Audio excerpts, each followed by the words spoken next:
Abba Yahuwah, wow, I just want to thank you this morning, Father. You are so worthy to be praised.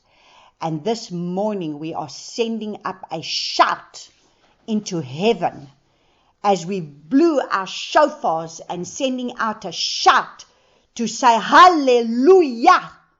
Praise Abba Yahuwah. Praise Yahushua, the King of glory. Who is the King of glory? Yahushua HaMashiach. He is the King of glory. And like you have showed me this morning, we are looking at these 4 horses. And it is a lot of doom, and it is a lot of gloom, and it is a lot of distraction. But yet, we are not to forget. Like you always say to me, I'm not finished with your story. And so when I get to that place of where I look at myself in where I am and in what we go through, and you say, my child, I'm not finished with your story. And I praise you and I thank you, Father, because this is not the finishing of the story. There is a 5th horse that rides, and that horse rides with the King of glory. That horse is the one that is going to ride with Yahushua HaMashiach. And he's the one that is going to be able to come with all his might.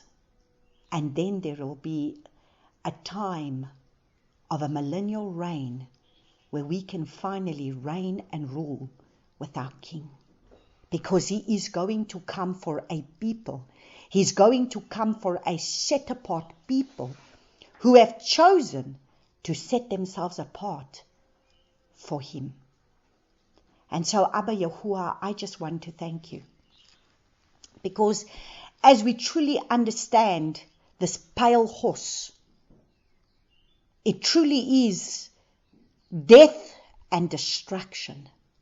And the gates of hell are opening up in this time of this pale horse. And there are thousands upon thousands upon thousands that are allowing themselves to fall into the clutches of the gates of hell. But for the ones that choose to lift up their eyes, because they understand, where does their help come from? Their help comes from Yahuwah, the creator of heaven and earth.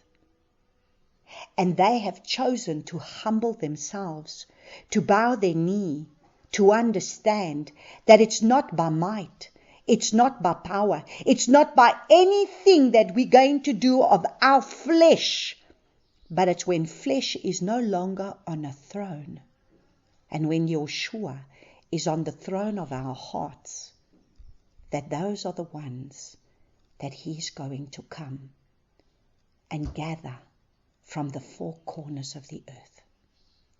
And so I thank you, Abba Father, that as we look at this pale horse and as we understand the revelation of that which you're wanting to show us, because we cannot just be able to go into something and just see destruction without understanding why. Because you see, if we are going to give our children a hiding, they need to understand why. If we are going to give our children a reprimanding, then they must understand why. There's not just going to be this thing where you're just going to come and judge, and you judge, and yet there has been no reprimanding. We need to understand. We need to have a foundation of an understanding of why are these 4 horses riding upon the earth. Because the pale horse is really going to be made up of the 4 together that will be riding. And this is what we must understand. And so it wouldn't be like you to be a father that has given warning upon warning upon warning upon warning. Before your judgments truly come, you have given so much time for repentance. As we read even in Jeremiah, for how many years did Jeremiah prophesy? For how many years did Jeremiah speak before you actually brought it to pass? And if I think of that which was spoken then, and just from when our Messiah spoke, it's already been more than 2,000 years.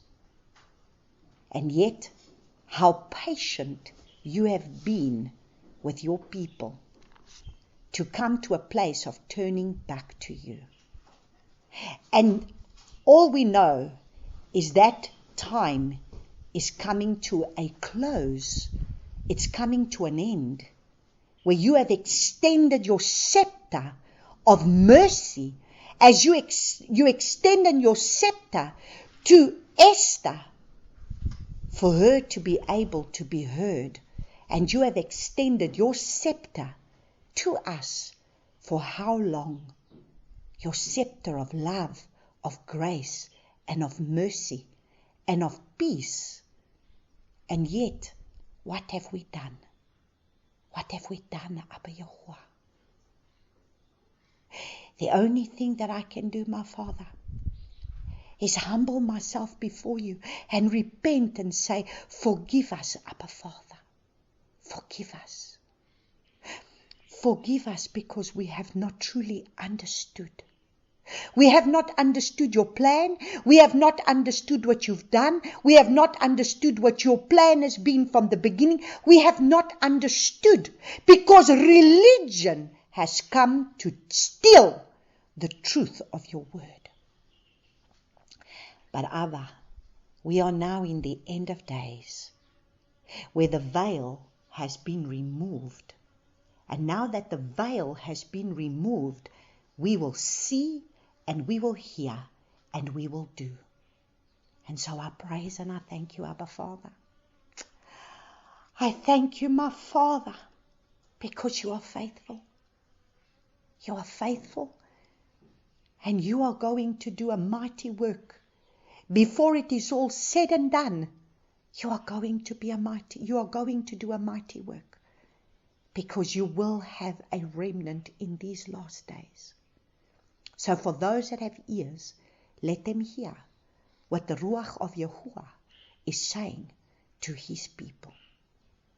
And so I thank you, Abba Father, that you will speak to my mind and speak through my lips the very oracles that will come from your heart, not by might and not by power, but by your Ruach. I praise and I thank you for this in Yeshua's name. Amen. And so praise Abba Father that we are to understand this pale horse. And so we have looked at this red horse. We've looked at the white horse. We've looked at the red horse. We've looked at the black horse. And today we're looking at a pale horse. And so let us look at Revelation chapter 6 from verses 7.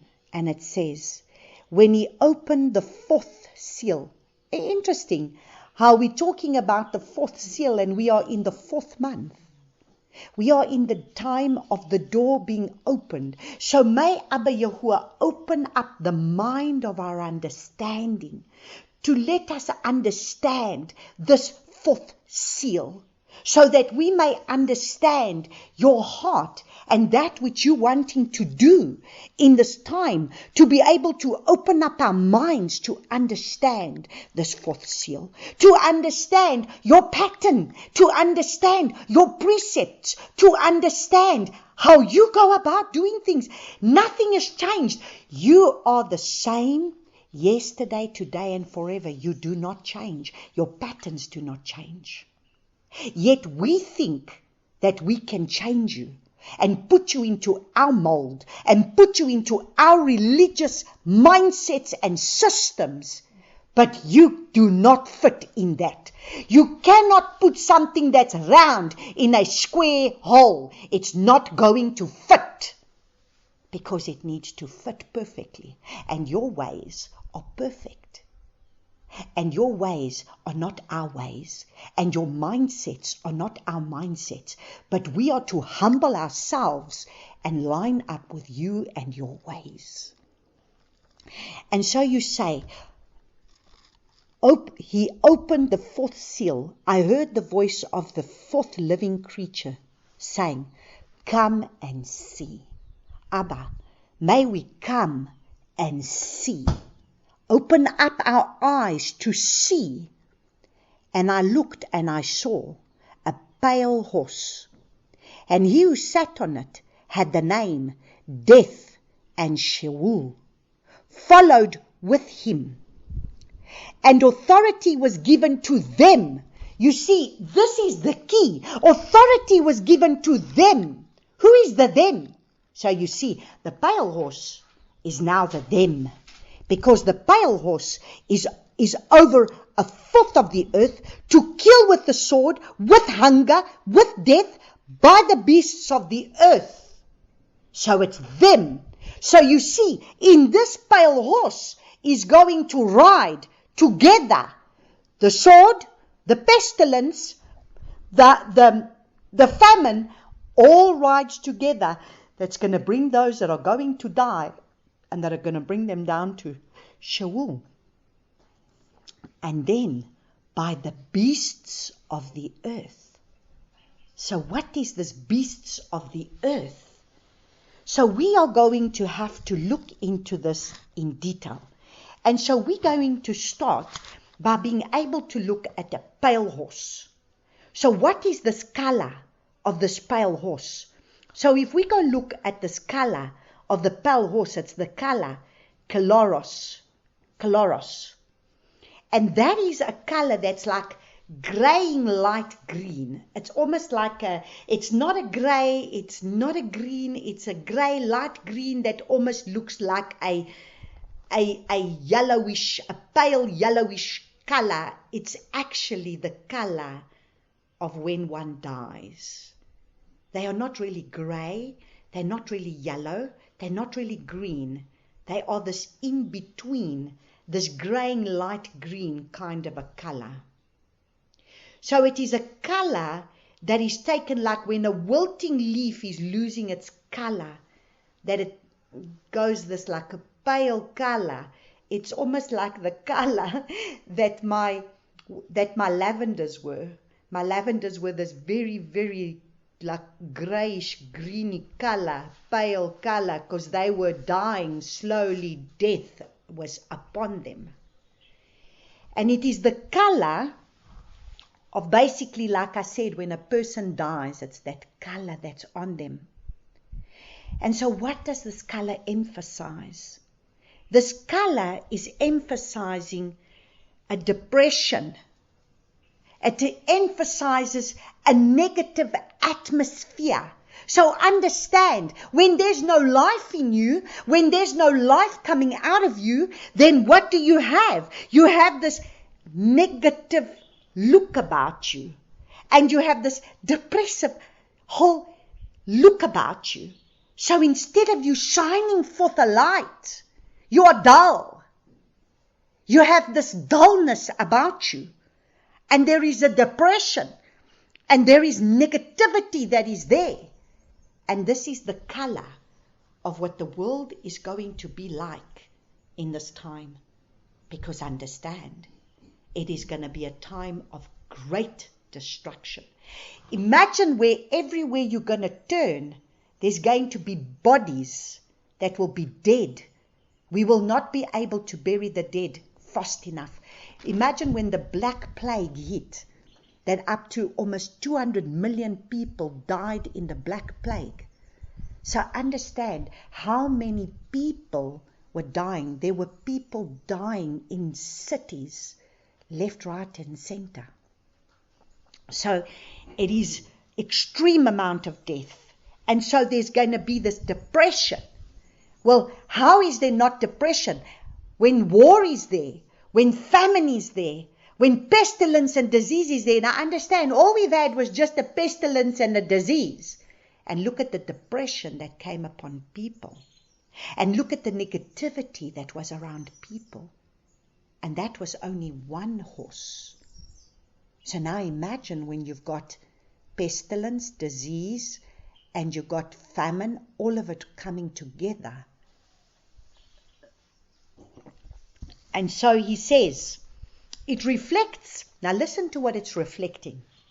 This color reflects resentment, and haughtiness. Now, what is this haughtiness? Pride. So isn't it interesting? This is going, but instead of people being humbled, they're going to be more haughty. We read that. We read that in Isaiah, that instead of the people bowing their knee and repenting, they are still going to turn against the Father even more, blame Him for what they're going through, instead of turning to Him. So there will be resentment, there will be haughtiness, there will be envious, people will be envious, there will be backstabbing. And so understand, this is all the characteristics that go with this color. So this color is reflecting resentment, it reflects haughtiness, it reflects envious. So people on the earth will be envious. And they will be backstabbing. They will stab each other in the back. They will be envious of each other. They will be haughty, filled with pride. They will resent one another. They will be trusting in riches.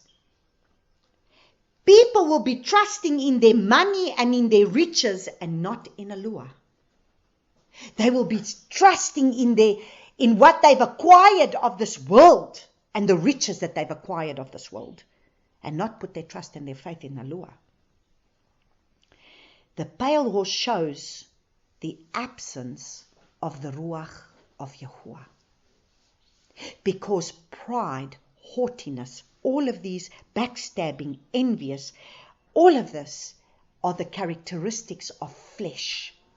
So imagine, like it was in the days of Noah, each man was, even the thoughts of their hearts, their minds, everything about them was evil. And everything about them was their evil intents. That was the kind of people that, for the Father to turn around and say, I was sorry that I created them. I was sorry that I even created them. Let us quickly go see, because this is just coming up to me now, and I like to read the word. So it says, and Yahuwah saw, Genesis chapter 6 verses 5, and Yahuwah saw the wickedness of man was great in the earth, and that every inclination of the thought of his heart was only evil continually. And Yahuwah was sorry that He made man on the earth, and He was grieved in His heart. So remember what I said. We need to build a foundation to understand why these horses are running. And so there's the absence of the Ruach of Yahuwah. The color shows that the people are spiritually unhealthy and are submitting to false gods, and they are totally backslidden. They are not serving Abba Yahuwah. They have totally backslidden from the Father. So basically, this pale horse is almost the representation of the four horses coming together. And they are the result, listen carefully, they are the result of false religion, of war, of famine, and of disease. And they are the result of man's broken relationship with Him. I'm giving you the foundation for you to understand. Today, we need to have the door opened for the mind of our understanding to be open to understand why is it that the Father does what He does. And we're going to cover many scriptures today for us to understand Abba's way. Because Abba's way is Abba's way, and His way does not change. So it is the result of man's broken relationship with Him. And this will happen because Father has been warning and pleading for man to turn from their sin and to learn and to live righteously before Him, based on His laws, His precepts, His ordinances, His foundations that He's placed from the beginning. So, this is the result of false religion, and we're going to see this. unfold what Yeshua said is written with these 4 horses, and we're going to see how everything comes together for us to understand the pattern that Father has spoken, why He sent His prophets. You see, when a prophet understands their call, when a prophet understands what are they supposed to do, what is their message, what is the essence of their message, then a prophet understands the Father's heart, because the Father hasn't changed. His message is still the same.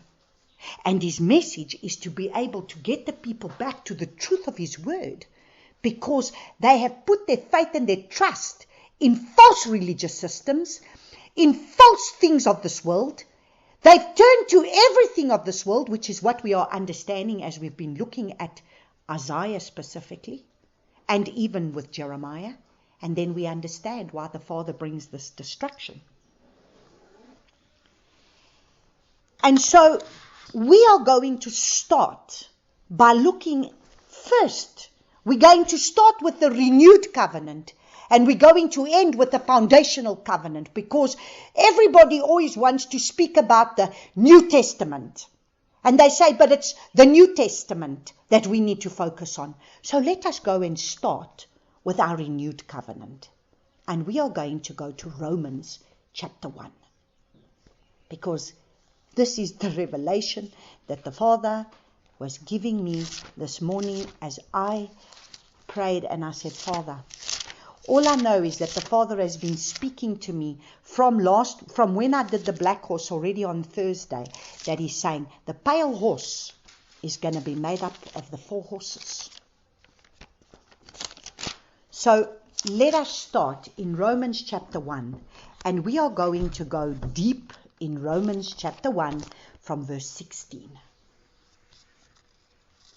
And it says, for I am not ashamed of the good news of Messiah, for it is the power of Elohim for deliverance. Okay, so understand, the gospel has come, the gospel of Yeshua. So everything that we're busy with, remember, the book of Revelation is about the revelation of Messiah.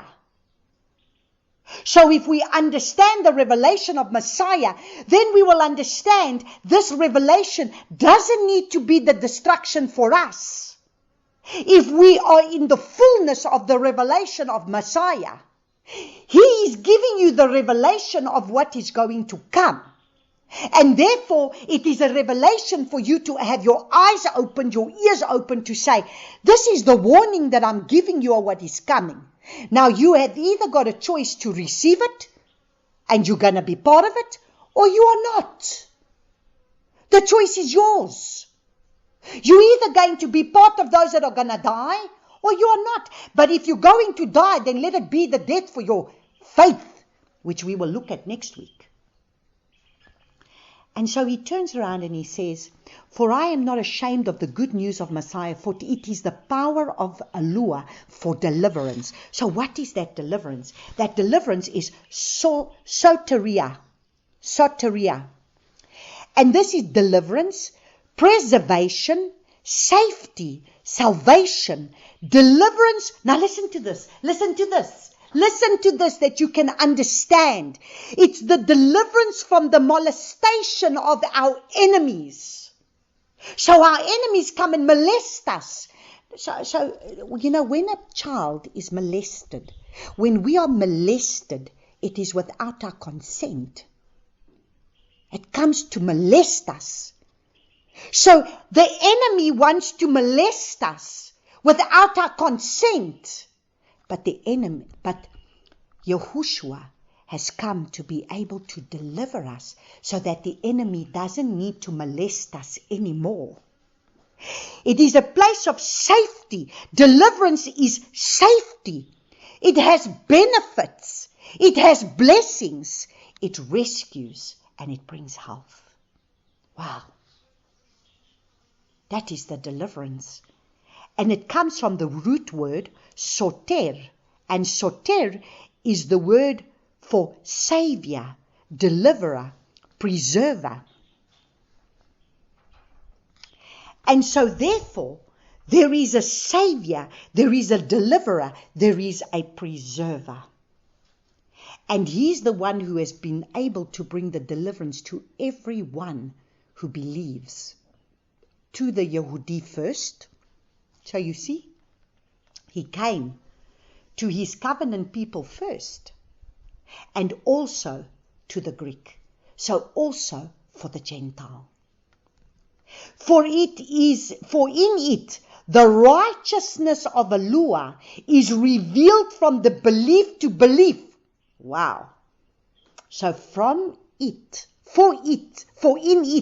the righteousness of Yahuwah is revealed from belief to the belief, as it has been written, but the righteous shall live by faith, by belief. Okay, so let us go deeper now.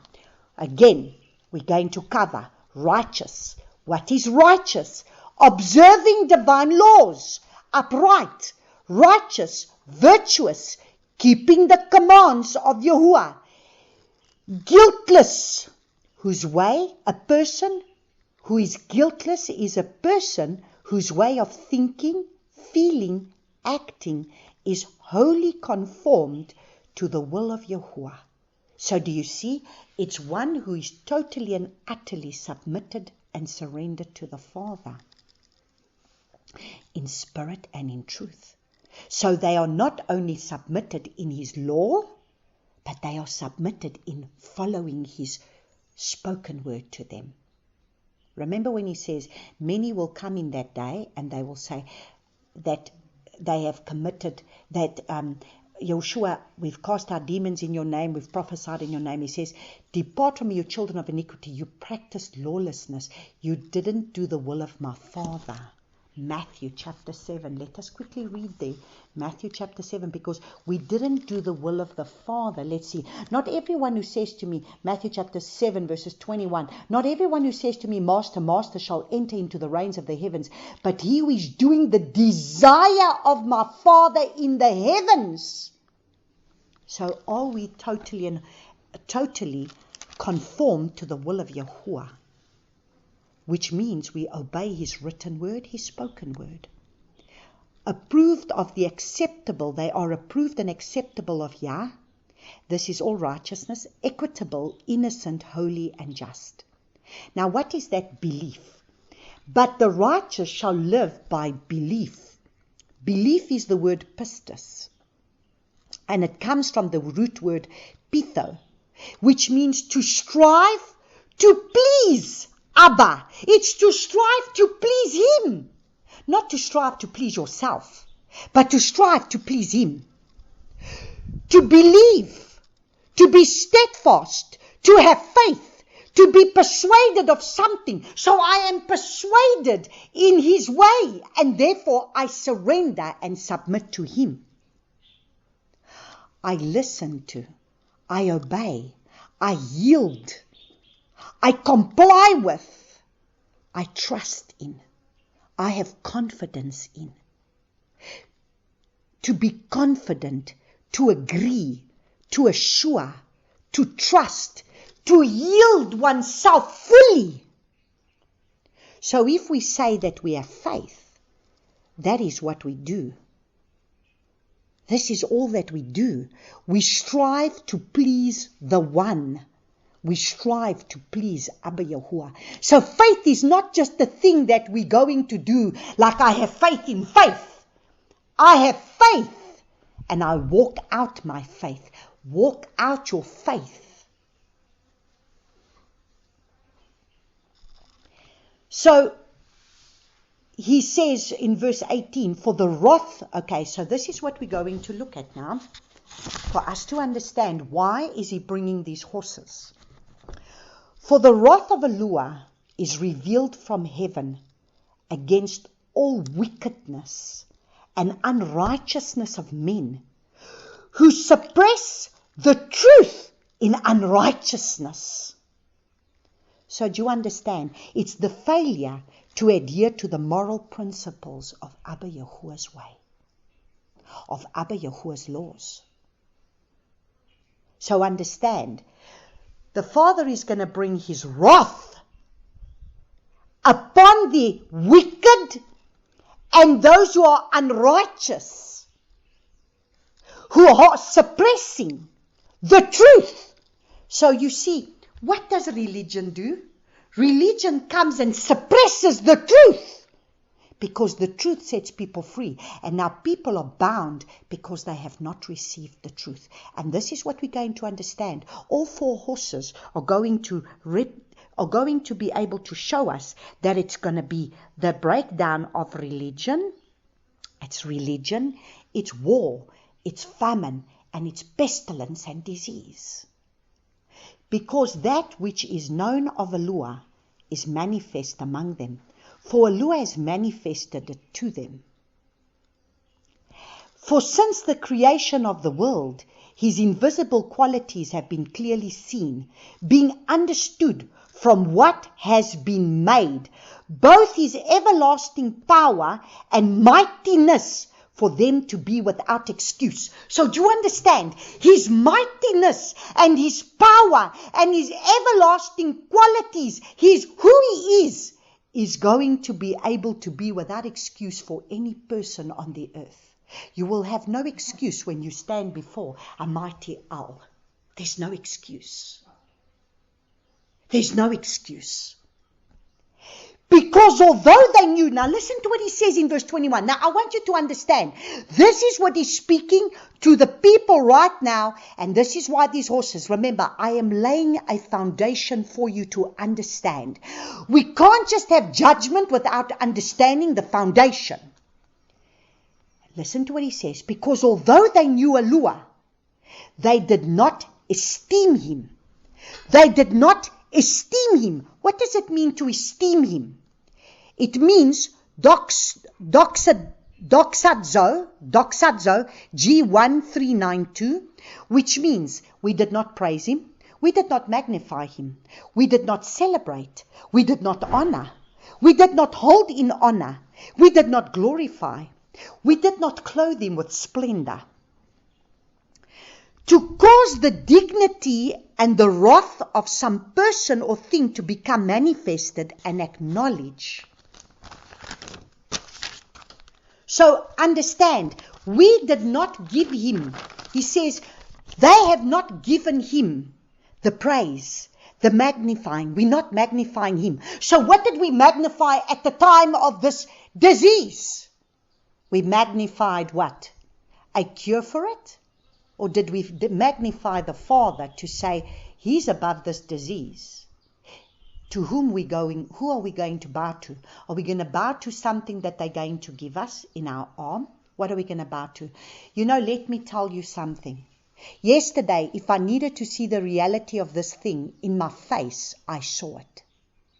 There was a man that came here yesterday, and we got chatting. And all of a sudden, I started to share with this man, and this man started to ask me many questions. And the more he asked me questions, then he started to ask me about the questions, and he started to ask me about things of revelation. And then I started to say to him about the horses, and I started to say to him about pharmakia. And then he started to say to me, but so do you think that this thing is bad? This V thing is bad? I said, what do you think? He says, well, I had to do it because I was forced to do it, because if I didn't within 3 days, I would have lost my job. He says, but only last week did I realize I made a mistake. He says, I sat with a friend of mine and he said, Boetie, what have you done? What did you put in your arm? He says, come, where did you receive this thing? And he says, yeah, on my arm. He says, let me get a teaspoon. He went and got a teaspoon and he went and he put it on his arm and this thing glued to his arm. And I said, what? Did it really do this? He says, yes, let me go. I'll show you. Get a teaspoon. He went inside. He came into our kitchen. He stood in the kitchen and he took a teaspoon. And he sat and he kept having to look to see exactly where it was until he eventually found the spot. And there Elsie and I are standing. And in front of our very eyes, this man puts the teaspoon to this thing and it sticks to his arm and it doesn't fall.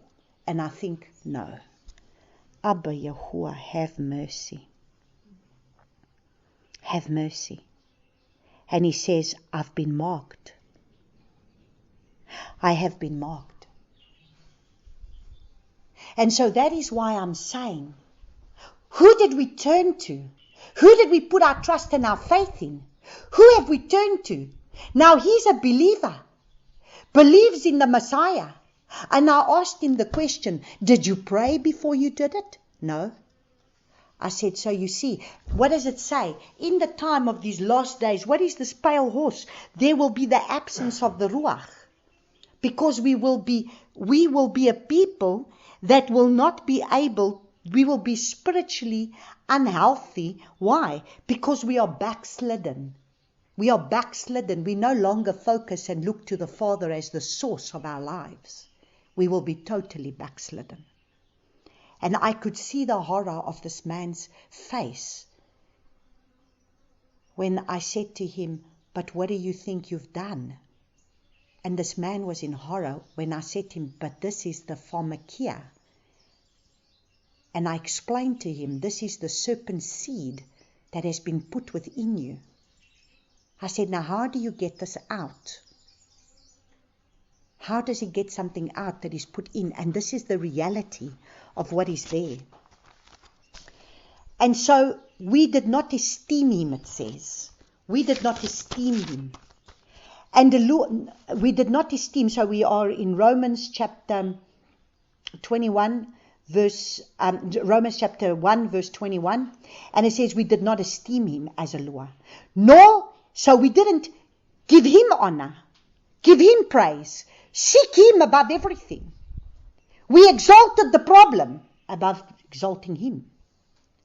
Nor gave thanks. What does it mean to give thanks? It means to be grateful, to feel thankful, to give thanks, to express gratitude. It says we are to rejoice in all circumstances, whether we go through hardships, whether we go through trials, whether we go through persecutions, we are to exalt him in all things. We are to exalt him. We are to give thanks. Thank him in your difficult times because he's taking you through a process to bear fruit in you because he loves you enough to bear fruit in you. But became vain. So now I want you to understand. We became vain. So what does that we became vain means? That word vain means matayahu.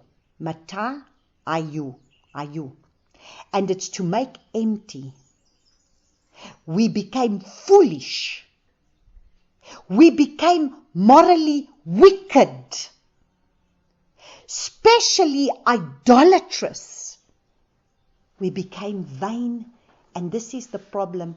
The vanity makes us exalt ourselves. So we become vain in ourselves. And we are foolish because of the fact that there is a vanity. We become vain. That it becomes about me still wanting to be on the throne as opposed to stripping myself of everything and allowing him to be seen and him to be exalted because he's on his throne. And in their reasonings, we're going to go through each word over here because if we do not understand, this is the covenant that we're supposed to be walking in at the moment. And the Father is saying, I'm bringing the wrath. And why is he bringing the wrath? Why is he bringing these judgments? Because this is what man has done. And we became vain, and their reasonings. Now listen to what reasonings is. Reasonings is dialogismos. Dialogismos. And that is the thinking of man deliberately with himself. So it is man constantly thinking about himself.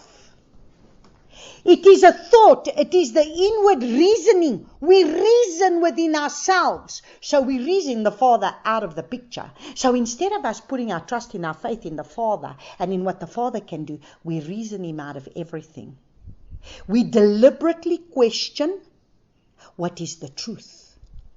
So when he speaks the truth, instead of us receiving it and running with it, We reason it out in our minds. Therefore, we hesitate. So reasonings is hesitation. It's doubting. And then we dispute. It brings disputing. And then it brings arguing. And then it's doubting. And then it brings vain imaginations. And then it brings this reasoning thoughts. So do you see, what is all that we do? So because they knew Allure, so listen, because they knew Allure, so he's saying they know him. So these are people that know him. But they did not esteem him. Nor did they give thanks to him. They became vain. And their reasonings and their undiscerning. So what is undiscerning? Undiscerning is unintelligent, without understanding.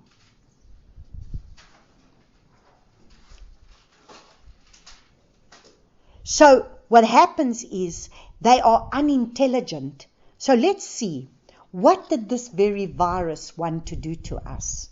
It came to attack our discernment, because it attacks our smell and our taste, so that we cannot discern. So do you see, once this virus came, attacked the people's discernment, instead of the people turning to the Father, the discernment has been taken away, and now they go into their reasoning mind, and now they want to take something that's going to be able to bring them a cure. Do you see? So what does it does? What is it? Our senses are taken away. And if there's no discernment, then we do not know the mind of the Father, and we do not know his truth, and we will follow a lie.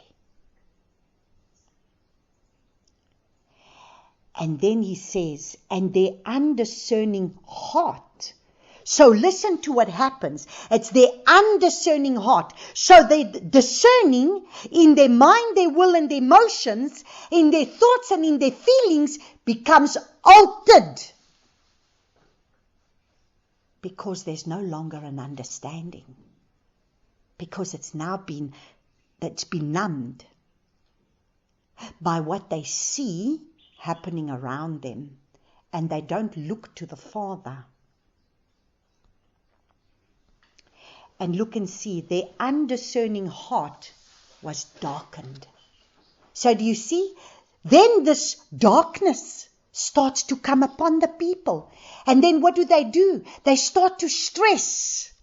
And they start to go into this distressing time. And then that's when they become pale.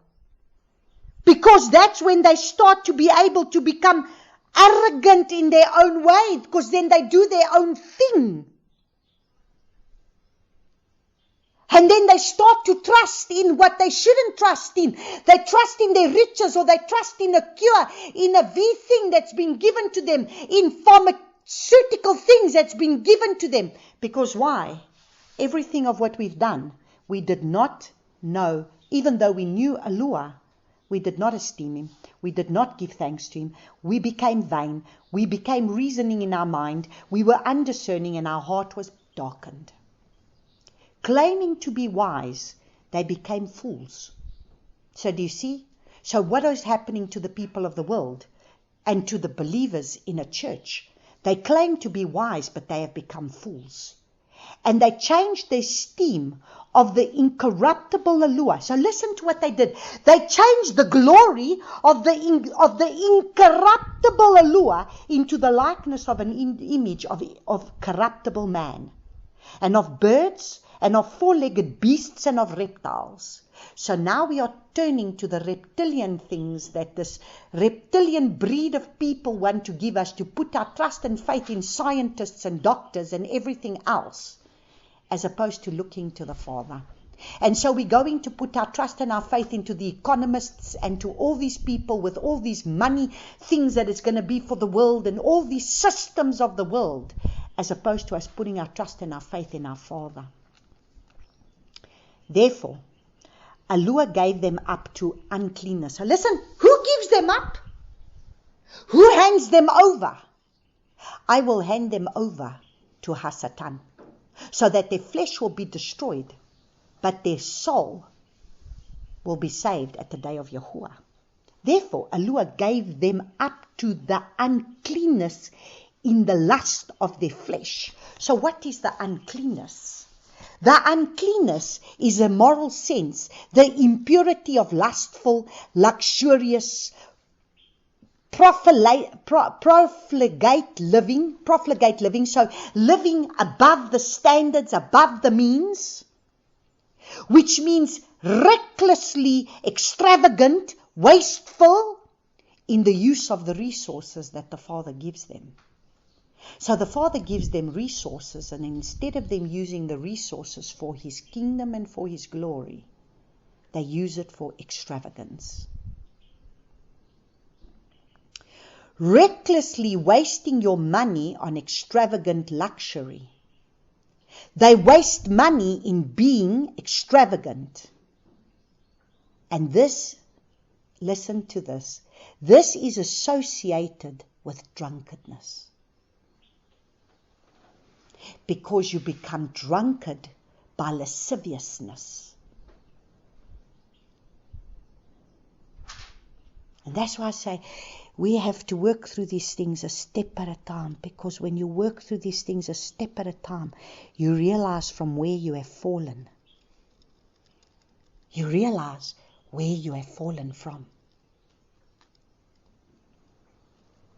And so he says the uncleanness in the lust of their hearts. So everything that their hearts lusted for, instead of it lusting for more of the kingdom of the Father and more to please the Father in His ways, it's lusted for more of the world and lusted for the things of the world. To disrespect their bodies among themselves. So now we disrespect our bodies, because we're no longer following the Father's way. So therefore, we open up ourselves to allow the demons to come and do things to us, to follow in the ways of what they already taught Enoch. To be able to go into fornication, to be able to do all the things that He tells us that we are not to do. So we sin in our own bodies. Verse 25, who changed the truth of Eloah into the falsehood, and worshipped and served what was created rather than the Creator. So you see, now we bow down to the created things that we have created with our own hands. And so we exalt that which we have created with our own hands, as opposed to exalting Him and bowing down to Him. Because of this, Eloah gave them over to degrading passions. Oh my goodness. So now He gives us over. And now understand why this horse is coming. Because remember, it's going to take the peace from the earth. It's going to take the food from the earth. It's going to bring pestilence. It's going to bring disease. Because man is going to be stripped back. Just this morning I opened up an email. I haven't even had a chance to read it. And it says that we are going into a time now ahead of us that it's not just about a money crash. We're actually going to go back to the time like it was in the 1800s. When there was no electricity, when there was nothing. It's going to go back to resorting to the way it was before. That this thing is going to last for a long time, and it's going to cripple everything. I didn't even have time to read it because I was busy with this message. I didn't have time. And he says it's beyond what people will even understand. And I've heard this out of the mouth of more than one prophet, that we are going to go back to like it was in the days of the ox wagons. Because if there's no diesel, if there's no petrol, if there's no nothing of that, then what are you going to have? A horse maybe to get you to where you got to go, or a donkey. Or otherwise your 2x2s, which is what we used to call it in Israel.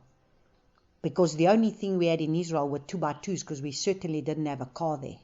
So we were reliant on public transport, and we were reliant on our 2x2s, which was our 2 legs that we had to walk. And so because of this, Alua gave them over to degrading passions, for even their women exchanged their natural relations for what is against nature. And likewise the men, also having left natural relations with women, burnt in their lust for one another, men with men committing indecency and receiving back the reward which was due for their straying. So you see, where are we today? We are living exactly what is being spoken, everything here in Romans chapter 1, which is where we are, like it was in the days of Sodom and Gomorrah, when the Father came to bring destruction upon Sodom and Gomorrah, exactly like it was when we were in the time of Noah, when he brought destruction upon the nation, upon the whole world. This is where we are. And he says, and even as they did not think it worthy, even as though they did not think it worthwhile to possess the knowledge of Alua. So you see, and even as they did not think it worthwhile. So people do not think it worthwhile to possess the knowledge of Alua. And that knowledge is to know, to perceive, recognize, understand, become acquainted with him as a husband and a wife in intimacy. To have covenant relationship with him. They have a perception, but they do not know him. And they do not really want to know him. They want religion because religion works for them. Let me say my prayers. I say my prayers get answered. I'm happy, and this is the way it is. I rub my genie in a bottle, and it's my prayers are being answered. I'm sharp, I'm fine, I'm going about my business, and why do I need to know him any deeper? I'm happy with where I am because it seems to be working for me. And listen to what it says. And Alua gave them over to the worthless mind to do what is improper. So if you don't really want to know him, and you don't really want to seek him, and you don't really want to know his truths, and you don't really want to knock so that the door will be opened, if you don't really want to knock so that you may find, he will hand you over to your worthless mind, and you will do what is improper, and you will continue in your rebellious ways, and you will continue in your unrighteousness, and you will not want to know the Father's laws, and you will not want to know the Father's rules, and you will continue in your rebellion. And he will leave you in your rebellious ways. Because it is what you desire. Because your heart desires your flesh. You don't really want to know your Creator. You don't really want to know your Abba Father who breathed life into you. You don't really want to be intimate with him. You want to just have him there as one that you can turn to, that can answer your prayers when you need him to answer it. But you don't really want to serve him. You don't really want to know him. You don't really want to follow after him. And this is the problem that man has. And this is the problem that he already had with them, with Israel, and with Judah. And therefore he had to bring the destruction. And now we continue, and he says, having been filled with all unrighteousness. So what is this unrighteousness? We covered the unrighteousness. Whoring. What is whoring? Whoring is fornication, which is porneia. Porneia. And the whoring is the adultery. It's the fornication. It's the homosexuality. It's the lesbianism. It's the sexual intercourse with close relatives. It's sexual intercourse with a divorced man or woman. Go and look deep into that. Go look deep into that. Go look at Mark chapter 10, verses 11 to 12. Divorce and remarriage and divorce and remarriage and divorce and remarriage. And we say, it's okay. Yeshua accepts it all. It's all accepted. Please go and see. So let's just read it while we're at it. Why don't we just read it while we're at it, Mark? Because this is coming directly from The concordance. This is not me speaking. This is the concordance. This is what fornication is. This is what porneia is. It's having sexual intercourse with a divorced man or woman. It's idolatry. That's what the Father speaks.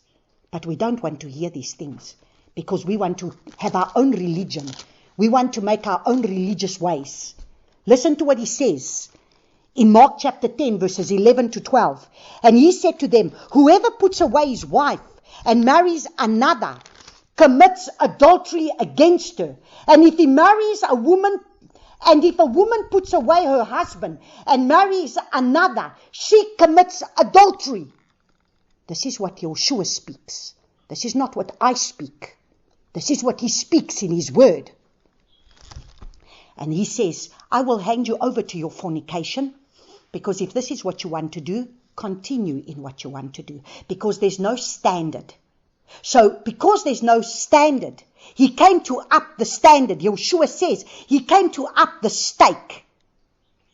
Because there's no stake of the upping the standard, we will just continue to divorce and remarry and divorce and remarry and divorce and remarry because there's no standard.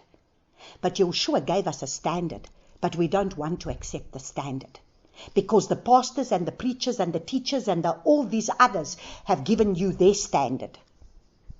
So, you make your own standard. If you don't want to submit to what the word says, make your own standard, because then it's your standard. And he says it's whoring. Go look up the word whoring. And he says, he hands them over. Listen to what he says. He gave them over to a worthless mind to do what is improper, having been filled with all unrighteousness, whoring, wickedness. What is wickedness? Porneia. The other one is porneia. This one is porneia. Porneia. It's evil purpose or desire, iniquity and malice. He handed them over to greed,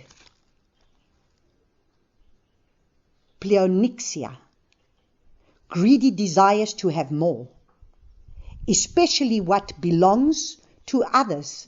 We become covetous, greedy for gain. We're not satisfied. We have envy. There's evil, then there's evil, and we are filled with envy. What is envy? Ill will. When we become jealous. When we become jealous of what others have. When we become envious. Envy eventually leads to what? It leads to you being able to murder your brother because you become jealous of your brother. What happened to Cain? Cain became jealous of his brother Abel. And the jealousy eventually turned to murder because it's envy.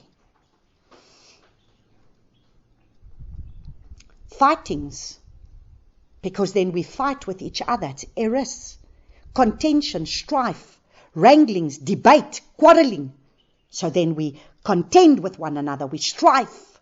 There's debate, there's quarreling. There's all these things that go on. And then there's deceit. Deceit, what is deceit? To trick, to put a bait, to have a guile, to allure, to deceive, to entice.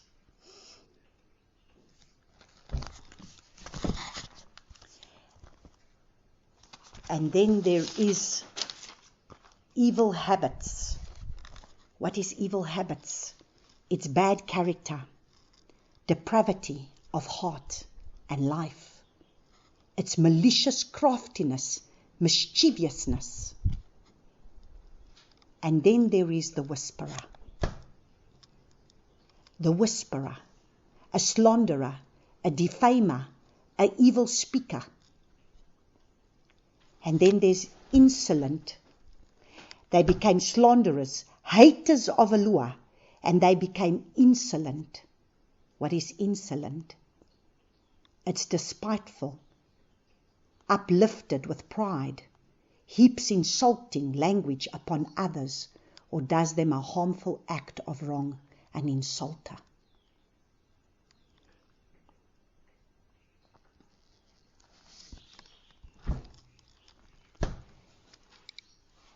And these are boasters. They are proud, boasters, devisers of evils, disobedient to parents.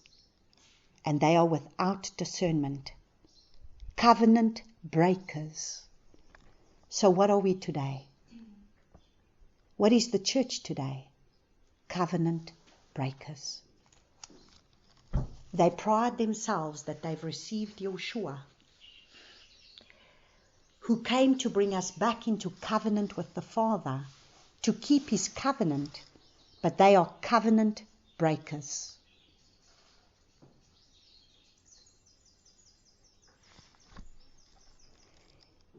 Covenant breakers, unloving, unforgiving, and ruthless.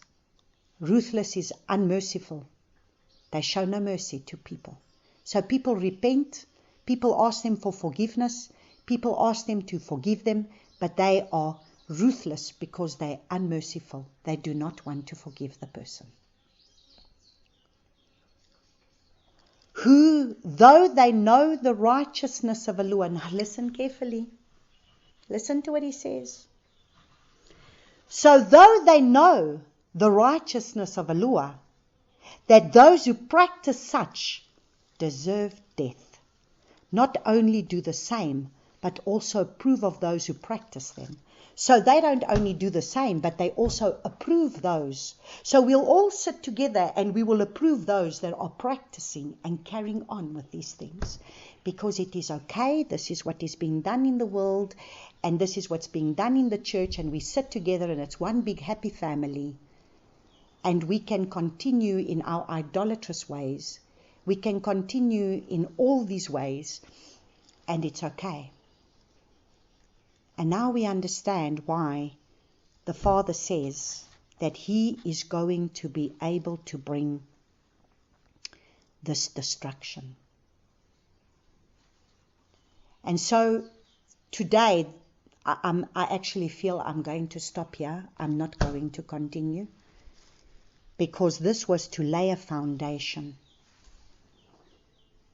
for us to understand from Romans chapter 1, from verse 16, for us to understand that this is exactly the kind of people that Israel, Yehudah, had become. This is the kind of people that we are being warned not to become. Because of this, he's saying that in verse 18, for the wrath of Elohim is revealed from heaven against all wickedness. What is the book of Revelation? It is the revealing of the Father's wrath and judgment upon a people that will do everything that he has spoken in this chapter.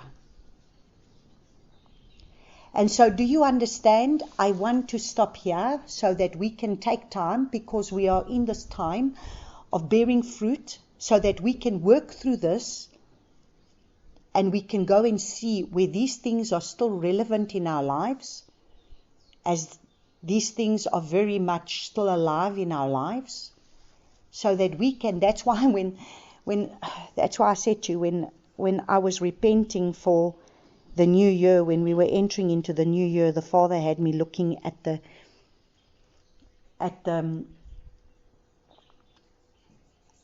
Galatians chapter 5, the works of the flesh. And when you work through the works of the flesh, you're basically covering all of this, the same as what we've just done now in looking at these words. And the Father took me through each one of those words so that I could repent intently. And if I looked at this again this morning, I see I've fallen short already on a few of these things. And now again, it's a case of having to go back again before him and saying, Abba Yahuwah, please will you work it in me both to will and to do your good pleasure. And whatever it takes, come and deal with me, so that I do not want to see these lusts of my flesh in me, so that I can turn from my wicked way and serve you and be content with what it is that you bring my way. And that I will not complain, and that I will rejoice, and I will be thankful for whatever it is that you do. because everything that you bring in my life, Abba Yahuwah, is for the glory and the honor of your name, and you will be glorified through it, even when I don't understand it.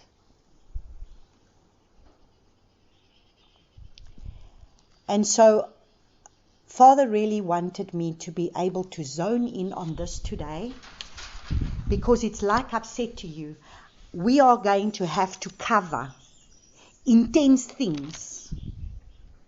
We are going to really look at intense scriptures, and we're going to see what the Father has already done and what the Father's going to do again. This is not easy for us to understand, and the pattern is already laid out for us. It's been laid out for us already from the beginning. It's been laid out for us.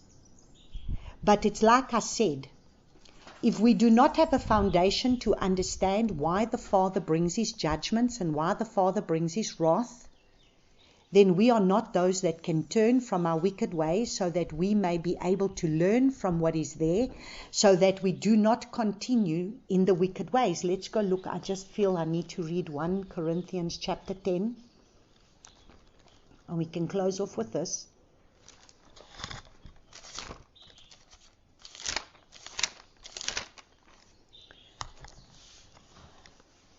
Because, we are too quick to want to turn around and say, but these were the Israelites in the desert. Okay, but then those were the Yehudim, that was then Judah, and then that was Israel. Oh no, we are different now because we have Messiah Yeshua. Now we have even less excuse, because now we have the blood of Yeshua, plus we have the Ruach of Yahuwah. We've got even less excuse now.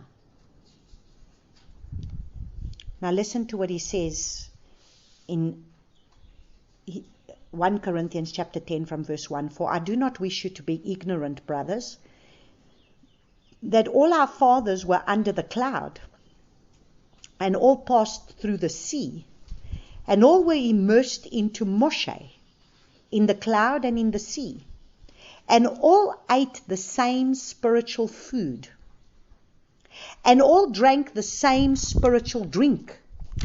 So understand, they were all together in the same camp. I mean, we see already how in the camp there was division. And all ate the same spiritual food, and all drank the same spiritual drink, for they drank of that spiritual rock that flowed. And you see, the rock was Messiah. So even like in Isaiah chapter 8, when he's talking about, I wish that you would have come to drink from the living water that came from the pool of Shaloah, from the pool of Siloam, but you chose to not drink from that water. And now Messiah Yeshua sat at the pool of Siloah and saying, come and drink the living water that I have to give you. And there they drank from the rock that was Messiah, and they had Abba Yahuwah's presence that was there in the Messiah. Yeshua was revealing himself to them by a pillar of fire by night and by a cloud by day. However, most of them Yahuwah was not well pleased, for they were laid low in the wilderness. So you see, even though we think we do all these things, with most of us he might not even be well pleased. For they were laid low in the wilderness. And these became examples for us. So why am I sharing all of this? Because this is examples for, you see, we skip these things. We don't want to look deep into these things. If we do not look deep into these things, when I keep speaking and saying, the lust of the flesh and the lust of the flesh and the crucify the lust of the flesh, and we need to return back to the Torah. Everybody prides themselves because they think, okay, well, I keep the Torah, I keep the Sabbath, I keep the feasts, I do all of this. Well, let's look a little bit deeper at what is the lust of the flesh. Let's look a little bit deeper, because if we don't go deep into these things, we don't understand what is there that is still lingering in our own hearts. However, with most of them, Yahuwah was not well pleased, for they were laid low in the wilderness, and these became examples for us, so that we should not lust after evil, as those indeed lusted. So you see, they lusted for what they had in Egypt. They lusted for the pride of the life that they had in Egypt. They were not satisfied They were not pleased with what they had. Can we just be content with the lot that the Father gives us? No, we lust for more.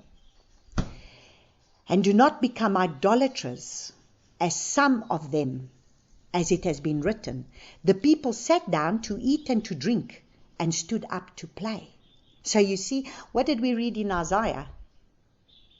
In Isaiah chapter 5, woe to those that want to be able to bring their alcohol into his feasts, and they will have a wonderful feast and enjoy their alcohol, and they don't even have a revelation of what is the Father requiring of them for this feast.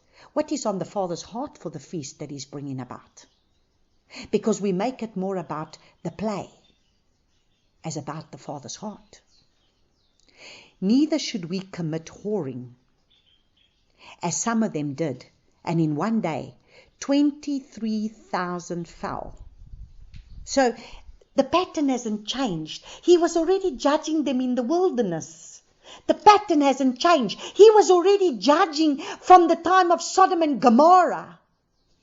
He even judged Lot's own wife, all because she looked back. He judged Lot's wife, and she was Lot's wife that would have been righteous, but she looked back because she lusted for what she was leaving behind there. Do you understand? Neither let us try Messiah, as some of them also tried, and were destroyed by the serpents. Do you understand? They tried Messiah. So now we want to put him to the test and say, oh no, we'll put this thing in our arm, but he's going to protect me. We're going to put him to the test. Because we are still more about what our flesh wants than what he wants. That's why I say, you know what?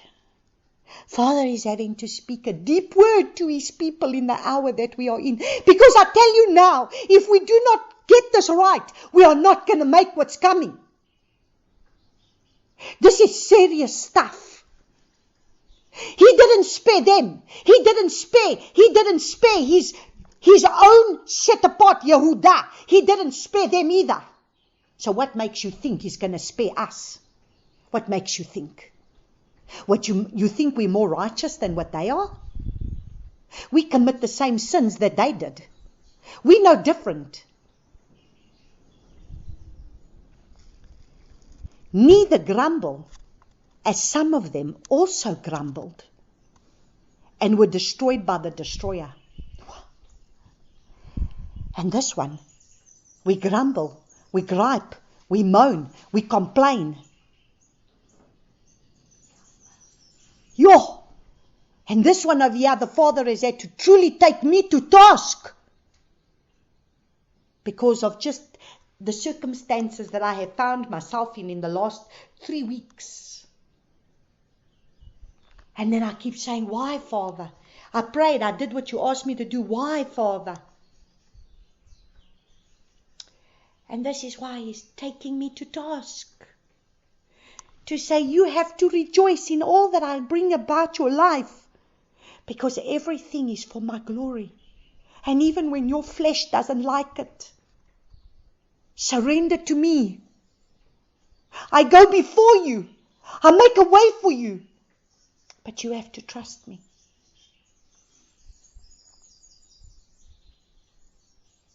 And all these came upon them as examples.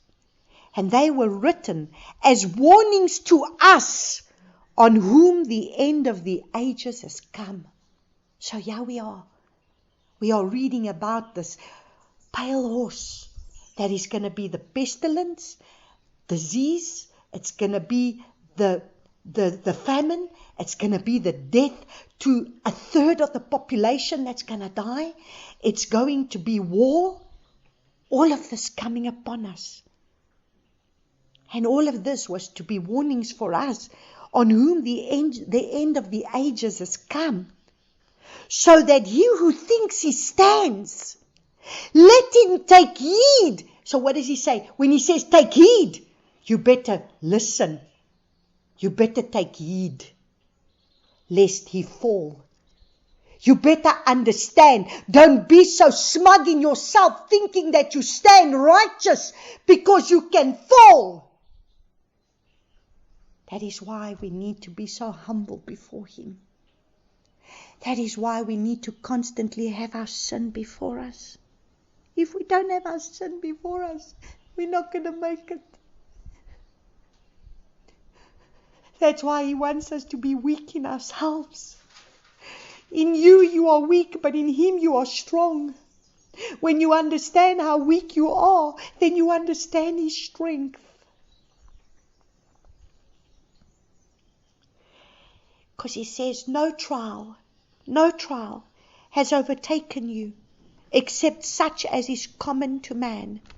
And the Lord is trustworthy, who shall not allow you to be tried beyond what you are able, but with the trial shall also make the way of escape, enabling you to bear it.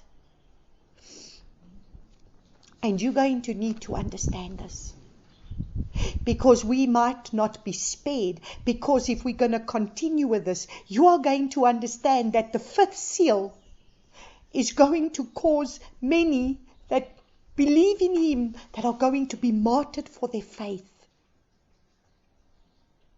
And so you're going to have to bear under extreme destruction. Remember, even the faithful remnant was still in the land. Jeremiah was still in the land at the time of when the famine was there. He was in the famine. At the time of when all of the destruction was going on, Jeremiah, the faithful servant of the Father, was still going through it. And we must understand this, because we're going to look at this next week. Let us pray. Abba Yahuwah, I just want to thank you, Father, because this word is a pattern to us, a pattern to let us understand that there is a way that you have put in the word. And you see, our religious mindsets don't allow us to go deep into these things, because our religious ways that we have learned has put you in a box that is not the truth. People want to say, oh no, that's the God of the Old Testament.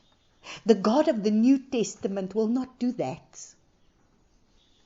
Well, then I don't know about the book of Revelation, because the book of Revelation is about the revelation of Messiah Yeshua. And who is the one opening the seals? Yeshua Himself is opening the seals, because He is the one who has already given His life. He's the one who paid the price. He's the one who shed His blood. And now, what are we doing with the blood that He's already shed? Are we trampling it underfoot? How much did He suffer for us? How much did He give up for us? But we're not even willing to give up anything for Him. Not even our own flesh. Abba Yahuwah, when I work through these things, Father, I am ashamed before you, Father, because I realize that we are so fleshly, and we are still about our flesh in so many different ways, Father. And so I just want to thank you, Father, because you truly have given us Messiah Yeshua to come and lead the way, to come and open up this word of truth to us, so that the truth can come and set us free, so that truly we can be those that can turn from these lustful, wicked ways of our flesh, to be able to turn back to you and to your way. Forgive us, Abba Father. Forgive us, Father. Forgive us because we are still so weak. But I praise and I thank you that you say no trial is too great that you haven't already made a way out, so that we are able to overcome. And Abba Yahuwah, I know that you are bringing the trials and the tests in our lives so that we may bear more fruit. And some of us have got to bear more fruit, and that's why we go through more trials. Others have got it easy, but others have got to go through more trials. And Abba Yahuwah, I just want to thank you. I want to thank you for these foundational things that you show us, Father, because it doesn't help us just to be able to come and read the book of Revelation and want to have all the knowledge. It doesn't help us to have knowledge, because all this knowledge will just puff us up if we don't have the understanding to put things into practice. And that is why I thank you, Abba, because you have chosen that we are not just going to read this book. We're not just going to read a Bible for the sake of reading a Bible, because we can say, oh no, look, I've read the whole book of Jeremiah and I've read the whole book of Genesis, and now we're going to read the whole book of Isaiah and tick off our little list. We want to say that the book of Jeremiah changed our lives, that the book of Isaiah changed our lives, that the book of Genesis changed our lives, that the book of Revelation is changing our lives, because we see the depth of what you're wanting to reveal, so that we can be a people that can truly change and serve you the way you want to be served. Forgive us, Father, for where we have not done everything that is written in this Romans. I just feel that I need to be able to ask you to forgive us, Father, because I read this, but now I want to pray this, Father. Please forgive us for where we pride ourselves in knowing you, but we have not esteemed you. Forgive us for we have prided ourselves in knowing you, but we don't give thanks to you. Forgive us for where we have still become vain in our own eyes. Forgive us for our reasoning mind. Forgive us for we have allowed our undiscerning heart to be darkened. Forgive us because we have become wise in our own eyes. Forgive us, Father, because we have become fools. Forgive us because we have changed the esteem of the incorruptible Yahuwah into the likeness of the image of corruptible man, and of birds, and of four-footed beasts, and of reptiles. Forgive us, Abba Yahuwah, because we have given ourselves over to what is unclean. We have given ourselves over to the lust of our hearts, and we have disrespected our bodies amongst ourselves. That we have changed the truth of Yahuwah into falsehood. And we have men and women that pride themselves to stand before a pulpit, and they will continue to spew out of their mouths falsehood to lead your people astray.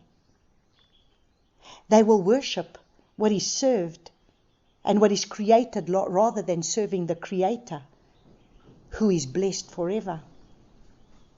Father, forgive us because we have changed our passions. We call what is evil good and what is good evil, and now even those of the dominees and pastors are marrying same-sex marriages, and we embracing all of this and saying it's all okay. Forgive us for what we have done, the abomination that we have allowed before us. Forgive us, Father, because we do not think that the knowledge that you give us is worthwhile, and that we have become overcome with worthless. We've got a worthless mind, and we do what is improper, and therefore we have become filled with unrighteousness and whoring and wickedness and greed, and we are filled with evil and with envy and murder, and we have fightings amongst us and deceit, and we have evil habits, and we are whisperers and slanderers. We are haters of Yahuwah, and we are insolent, and we are proud, and we have become boasters, and we are devisers of evils, and disobedient to our parents, and we are without discernment, and we have become covenant breakers. We are unloving, and we are unforgiving, we are ruthless. And though we know your righteousness, Alua, we still practice what we should not, and therefore we do deserve death. Because we have done the same, and we have practiced the same as what our forefathers have practiced. And so, Father, we humble ourselves before you and we say, forgive us, Abba Yahuwah. And thank you that you have given us Messiah Yeshua and his blood that has come to be able to bring deliverance, so that these things may not hold us captive, but that we may change, and so that we may be able to be surrendered to you in everything that we do. Change us, Father, to conform to your image, to the image of Alua, and that we may follow our Messiah wherever we go. I praise and I thank you for this in Yeshua's name. Amen.